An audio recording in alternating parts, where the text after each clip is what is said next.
Have you ever had everything fall apart and no one even noticed? You smiled through it, showed up, handled what had to be handled. But behind your eyes, something was broken.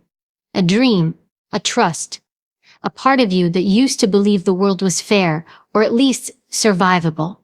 Maybe you thought you'd be further along by now. Maybe you lost something you worked your whole life to build. Or maybe, just maybe, someone looked you in the eye and said you weren't enough. And for a second, you believed them. This isn't a story about falling down. This is about what comes after. Because the truth no one talks about is this. The comeback doesn't start when you get back on your feet. It starts in the silence, when no one's cheering, no one's watching, and no one's offering you a hand. It starts the moment you say to yourself, I don't care how long it takes, I'm not staying down. And I want you to hear this loud and clear. The comeback is not for them. It's not to prove your critics wrong. It's not for the applause. It's not for revenge. It's personal, because the loss was personal, because the betrayal was personal, because the pain you carry doesn't have a name tag on it. It has your DNA etched into every scar. You're not here for a pep talk. You've heard enough of those. This is about truth, about grit, about walking through fire and choosing to become someone stronger on the other side of it. So if you're standing in the middle of your mess right now, if your confidence has been stripped down to nothing, if your vision is blurry and you don't even recognize who you are anymore, good. That means you're in the exact right place. Because what comes next is yours to decide. And this time, it won't be loud, it won't be flashy, and it sure as hell won't be for anyone else's approval. This time, the comeback is personal. We all carry pain. Some of it loud, some of it silent. Some of it leaves visible scars, and some of it sits so deep beneath the surface that even we forget it's there until something rips it open again. And here's the truth that most people won't tell you. Your pain is real. It's valid. You don't have to shrink it down to make others comfortable. You don't have to package it in polite language or try to make it sound more inspirational. You're allowed to admit you were hurt. You're allowed to say you didn't deserve what happened to you, that it made you question everything, your worth, your purpose, even your future. But here's the line in the sand. Your pain, no matter how deep, is not a permission slip to stay down. It's not a hall pass to give up on yourself. It's not a lifelong excuse to lower your standards, sabotage your potential, or let your fear make your decisions. It's not a story you get to replay over and over while refusing to write a new chapter. You see, we live in a culture that tells us to honor our trauma. And yes, we should. But honoring it doesn't mean building a home in it. You're allowed to grieve, but you don't get to live there forever. Because the second your pain becomes your identity, you stop evolving. You stop reaching. You stop becoming who you're meant to be. Because you've handcuffed yourself to who you were when you broke. There is a fine but powerful difference between acknowledgement and attachment. Acknowledge what happened. Own it. Let it teach you. Let it shape the parts of you that needed refining. But don't let it be the reason you hold back. Don't let it become the justification you whisper to yourself when you quit early, play small, or numb out instead of rising. Because here's the harder truth. Life will not always reward you for your pain. There are no guarantees that people will understand it, validate it, or even see it. Some people will move on like it never happened, while you're still standing in the debris of everything that fell apart. That's not fair, but it is real. And you get to decide whether that breaks you or builds you.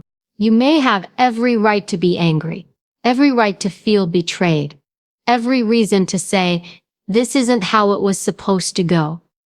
But at some point, those emotions, valid as they are, can become chains. And the longer you carry them, the heavier they get. The world doesn't need another person drowning quietly in resentment. It needs someone who says, yes, I was hurt. Yes, I was brought to my knees, but I stood up anyway, and I kept moving. Not because it was easy, not because I felt strong, but because I refused to let pain become the last thing that defined me. You want to know something raw and honest? There are people walking around today who are not more talented than you, not more intelligent, not more deserving, but they kept going. That's it. That's the whole difference. They didn't wait to feel ready. They didn't wait for the apology. They didn't wait for the pain to disappear. They just kept showing up. And showing up doesn't mean pretending you're okay. It doesn't mean forcing positivity or ignoring your wounds. It means you keep taking steps even when you don't know if you're doing it right. It means you keep pushing even if your voice shakes and your heart hurts and you're tired of carrying it all alone. Your pain might have been the spark, but your choices are the fire. And here's what I want you to hear clearly. The world will try to hand you a script, one where you're the victim, one where you never recover, one where you're always just a little bit broken, a little bit behind. Tear that script up, burn it. Write your own. No one gets to define what your comeback looks like. Not your past, not the people who left, not the mistakes you've made. Only you. There's a version of you waiting on the other side of this pain, stronger, quieter, sharper, wiser. They don't talk as much because they don't need to. They've earned peace the hard way. They've rebuilt. They've stopped begging for approval. They've become someone they respect. But to become them, you have to stop giving your pain the mic. You have to stop letting it narrate your life. You have to stop hiding behind it like armor and start using it like fuel. Because you don't get to stay down. Not because it doesn't hurt, but because staying down costs too much. It costs your potential, your impact, your story. And you owe yourself more than that. So feel the pain. Name it. Let it sharpen you. But then stand up. Because it's not over. Not even close. And the next chapter, that one's personal. There's a moment, usually quiet, sometimes terrifying, when you realize no one is coming to save you. Not the person who promised they'd always be there. Not the team that said they had your back. Not the system, not the job, not the relationship, not the title. No cavalry, no miracle, just silence. It's in that moment, standing in the middle of what you thought you could count on, that the truth lands with weight. If this gets better, it's because you made it better. If you rise, it's because you chose to stand up. That realization can shake you to your core, but it can also free you in a way that nothing else can. Because when you stop waiting to be rescued, you start reclaiming power you didn't even know you gave away. We are trained from an early age to look outward for answers. Someone else always knows more. Someone else will fix it. Someone else will see our worth and open a door. It's subtle, but it's everywhere. And over time, it conditions us to delay our own progress, to wait for permission, to stay still until we feel chosen. And what we don't realize until it's too late is that every second we spend waiting is a second lost. And no one's going to give those seconds back. So what does it really mean to own the truth that no one is coming? It means you stop rehearsing your excuses. You stop pointing fingers. You stop building your identity around who hurt you or what went wrong. You start asking better questions. Not why me, but what now? Not when will they change, but what can I change? You take your focus off what's missing and put it on what's still possible. It means you stop giving people the power to determine your direction. Just because someone couldn't see your value doesn't mean you lost it. Just because someone left doesn't mean you're unlovable. You cannot keep outsourcing your self-worth to people who weren't built to hold it. This truth isn't meant to harden you. It's meant to awaken you. Because the moment you understand that your rescue mission starts with you, you stop looking up and around and you start looking within. And that's where the real work begins. You start developing tools instead of excuses. You stop waiting for the right circumstances and start creating them. You stop needing motivation and start relying on discipline. Because here's something a lot of people won't tell you. Most of what changes your life won't feel good while it's happening. Waking up early when you're tired doesn't feel good. Saying no to distractions doesn't feel good. Setting boundaries with people who are used to walking over you definitely doesn't feel good. But here's the trade-off. Temporary discomfort for long-term strength. That's the deal. And it's always worth it. You will meet people who want to rescue you with promises. They'll tell you they have the answer, the shortcut, the fix. Don't buy it. Real transformation doesn't come in a box. It comes in sweat, tears, tough choices, quiet mornings, and lonely nights. When you keep going even though no one's clapping. It comes when you get tired of your own patterns and decide to break them, even if it means walking alone for a while. The truth is, you might have to rebuild from scratch. You might have to cut ties. You might have to unlearn 10 years of playing small. But no one's going to do that for you. And that's not a punishment. It's an opportunity. Because the life you want isn't hiding behind a savior. It's waiting for the version of you who stops negotiating with fear and starts leading with purpose. You don't need more advice. You don't need more approval. You need one honest conversation with yourself. Ask yourself, what would I be doing right now if I stopped waiting for a sign and started being one? That's where the shift begins. Owning your life doesn't mean pretending to have it all figured out. It means getting honest about where you've been giving your power away and taking it back without apology. It means learning how to hold yourself when things get hard instead of collapsing and hoping someone else carries the weight. You are not weak for wanting support, but you are mistaken if you think support replaces responsibility. The two are not the same. You can receive help, but you can't expect anyone to hand you the life you're meant to earn. There's a kind of strength that comes from this kind of ownership, a quiet, unshakable kind. The kind that doesn't need to yell to be heard. The kind that doesn't chase validation because it knows its own value. The kind that walks away from the things that don't grow it and runs toward what does, even when it's hard, even when it's lonely, even when it's terrifying. You are your own rescue plan. That's not something to fear. It's something to celebrate. Because that means you don't need to be chosen. You can choose yourself. You don't need to wait to be called forward. You can walk forward on your own. And maybe that's the most powerful move of all. Not waiting. Not hoping. Just deciding. Nobody's coming to save you. And now that you know that, you're finally free to become the one who does. There's a moment in every journey where motivation vanishes.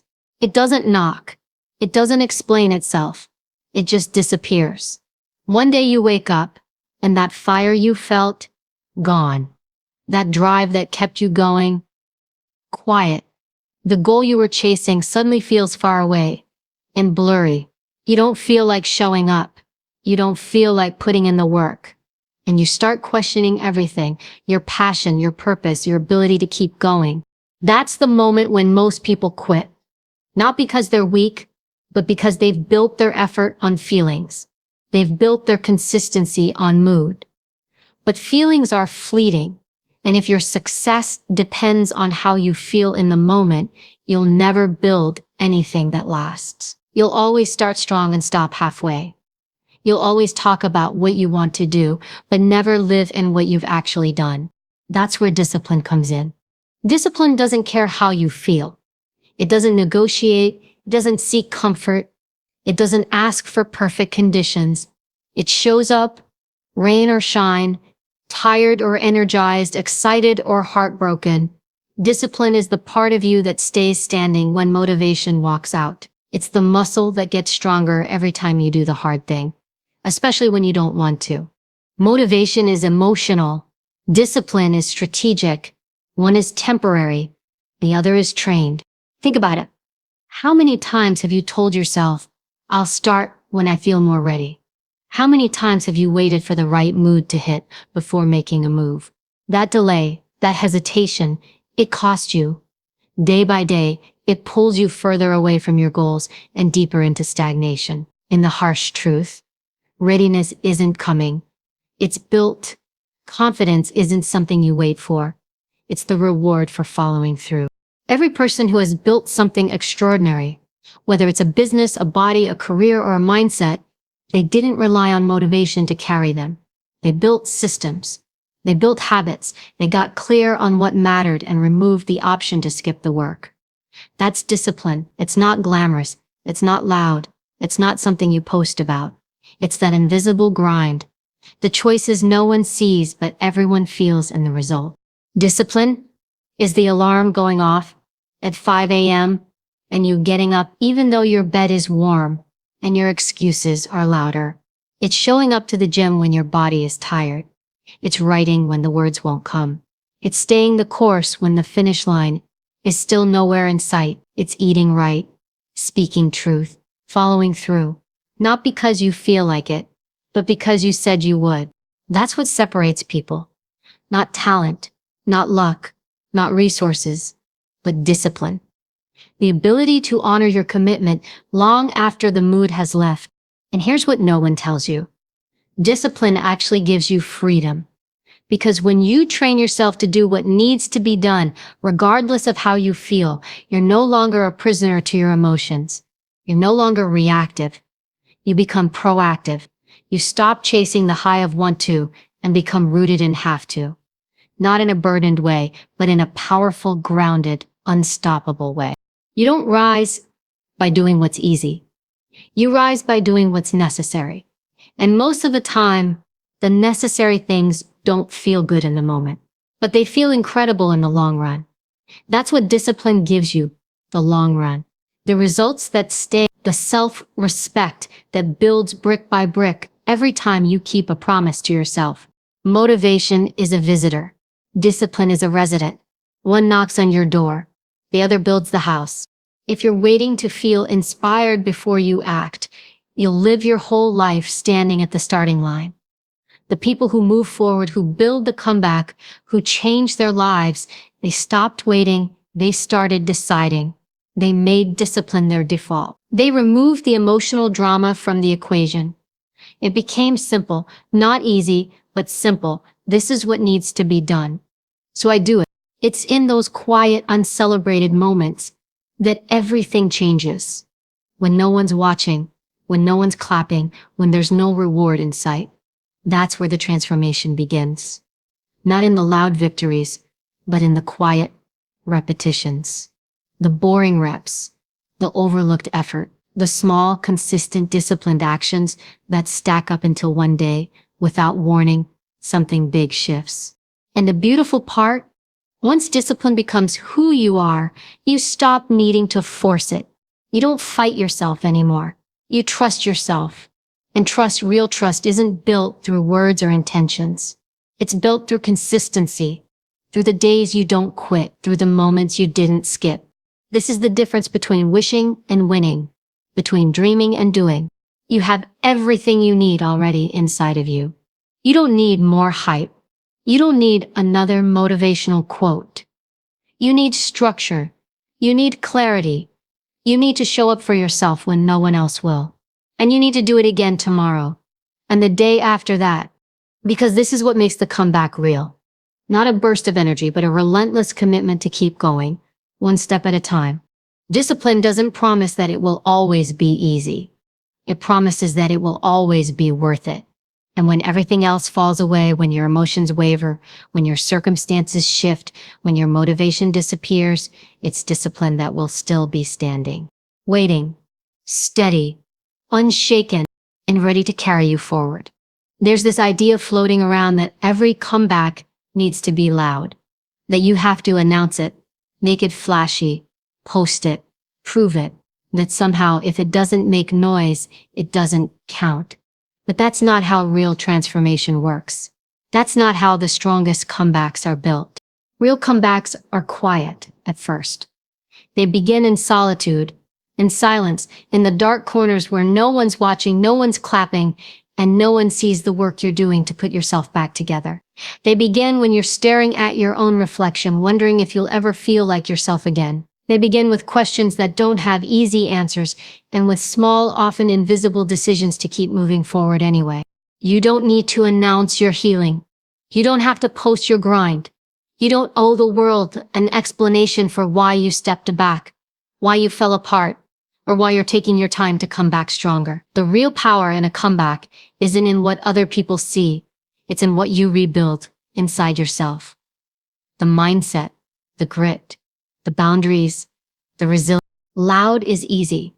Loud can be faked, but real. Real is quiet. Real is raw. Real doesn't need an audience to be valid. Sometimes the loudest thing you can do is show up in silence. One day at a time with no proof except the fire still burning inside you. You don't have to scream, "I'm back." You just have to act like it. Move like it. Live like it. Real comebacks aren't built on external validation. They're built on internal commitment. You do it for you because you've seen what it's like to break, and you've decided you're worth the rebuild. You'll notice this shift when it happens. Suddenly, you're no longer interested in revenge, no longer chasing applause. You're not trying to prove your worth to people who missed it the first time. You're too focused, too grounded, too deep into your own process to care about outside opinions. The beauty of a real comeback is that it's not dependent on timing or applause or even recognition. It unfolds in layers.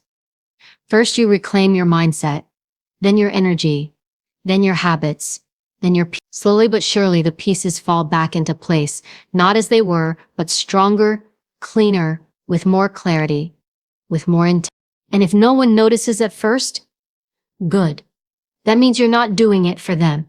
You're not performing your pain or your progress. You're just living it. That's where your real power lives, not in being seen, but in seeing yourself clearly again. Sometimes people around you won't understand your silence. They won't understand why you're suddenly unavailable for drama, why you stopped explaining yourself, why your circle got smaller, why your energy feels different. Let them wonder. They weren't there when it all fell apart. They don't need to be part of your rebuild.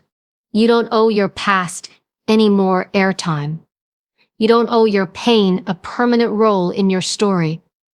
And you definitely don't owe the world a performance to prove you're okay again. You owe yourself peace, purpose, truth. You owe yourself a life that feels honest, even if it's quiet. Especially if it's quiet. A real comeback is when you stop trying to fix what broke and instead start building something new. Not to get back to who you were, but to grow into who you were, always meant to become. You stop looking back at what was lost and start creating what's next. You start protecting your energy. You move with intention. You stop begging for clarity and start being clarity. That's the It won't be dramatic. It won't always be obvious. Some days it'll just be getting out of bed when everything in you says stay down. Some days it's saying no when you used to say yes. Some days it's admitting the truth to yourself and letting that truth change you. That's real. That's what makes the comeback sustainable. Because here's what people get wrong about strength. It's not always about fighting. Sometimes it's about pausing, letting go, choosing peace over chaos, choosing growth over ego. Sometimes your biggest comeback isn't climbing a new mountain. It's learning to sit still and trust your own healing. Don't underestimate the quiet, the moments no one sees, the late nights, the early mornings, the journaling, the workouts, the prayers, the hard conversations, the boundaries, the discipline, the discipline, the discipline, the discipline, over and over again, even when your heart isn't in it yet, because those moments stack, they accumulate, they shift your identity. And then one day, without any big declaration, you wake up and realize you're back. Not like before. Better, wiser, sharper, more grounded. You don't need to scream about it.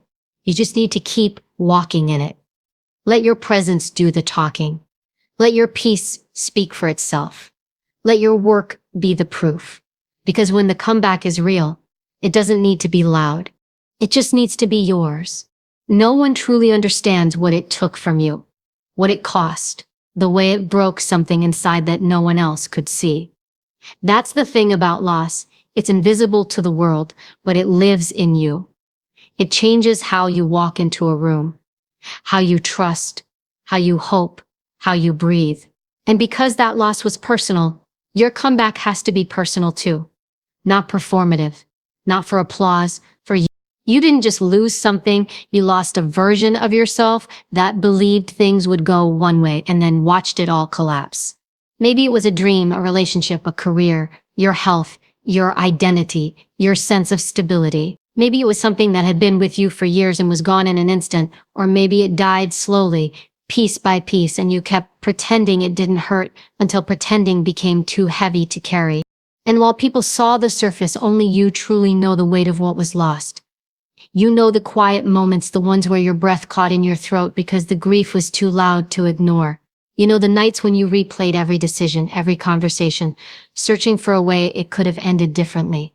You know the shame, the self-doubt, the blame, even if no one else does. That's why the comeback can't be about proving them wrong, because them didn't feel the loss like you did. They weren't there in the silence. They don't lie awake wondering if you'll ever feel whole again. So their opinions, their validation, their recognition, irrelevant. This is between you and the version of you that survived. This is about facing the person in the mirror and finally saying, I'm not going to abandon you anymore. The pain was personal, so the healing has to be personal. And that healing, it doesn't always look powerful on the outside. Sometimes it looks like canceling plans because your body is tired from holding the weight. Sometimes it looks like turning off your phone just to remember who you are without the noise. Sometimes it's starting small again, starting scared, starting slowly. But the fact that you're starting again, that's everything. There's no right way to make a comeback. No script, no schedule, no straight line. Don't let anyone rush your timeline or shrink your process to fit their understanding. They don't know what it took for you to get here. They don't know the silence you've endured, the conversations you've had with yourself just to get through another day. You're allowed to rebuild on your own terms. You're allowed to protect your peace while you do it. And you don't have to justify your healing to anyone who wasn't in the fire with you. There's something sacred about the comeback when it comes from that deep, private space. The kind of space where you rebuild without witnesses. Where the growth is raw and unfiltered. Where no one sees the work, but it's happening. In your mind, in your heart, in your routines. You're learning how to show up for yourself again without needing anyone else to clap for it.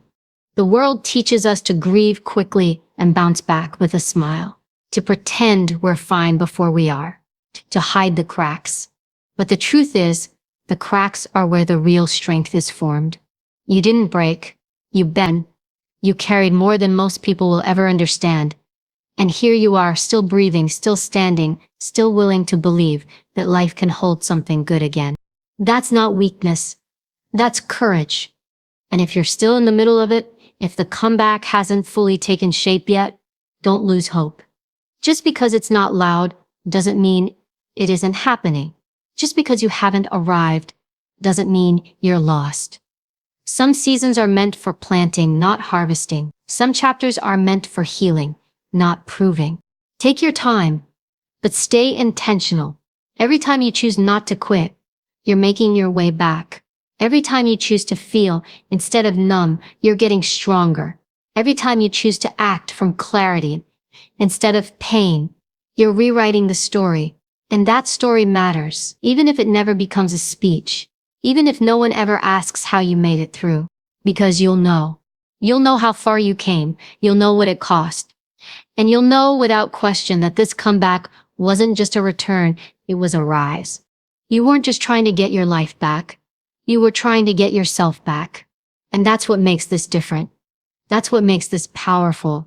You didn't rebuild to impress anyone. You rebuilt because your soul knew there was more to you than the pain you went through. And maybe that's the whole point, not to bounce back into the same life, but to rise into a better one. One you built from truth, from strength, from resilience. So no, the world may not see the whole picture. They may only catch the end result, stronger posture, brighter eyes, steadier energy. They may never know what it took. But you'll know. You'll know this comeback was real. Because the loss was, let's be clear, your comeback isn't for show. It's not for approval. It's not to prove to anyone that you're okay again. Your comeback is for you. Because you've lived through the loss, carried the silence, survived the unraveling, and now you're choosing to rise. Not loudly, not for applause, but deliberately, authentically, relentlessly. This journey you're on, it's not about becoming who you used to be. It's about becoming someone stronger, someone shaped by truth, anchored in discipline, unshaken by circumstances. You don't owe anyone the noise. but you do owe yourself the follow-through. You've got every right to take your time, to heal in silence, to rebuild without making announcements. But don't mistake that quiet for weakness. The world may not see it yet, but you are becoming dangerous in the best way. Focused, clear, unapologetic. So when it gets hard, and it will, remember this: motivation may leave you, but discipline won't. The world may overlook you, but your work will speak for itself. You may have been knocked down, but you were never out. And now you're coming back. And this time it's personal.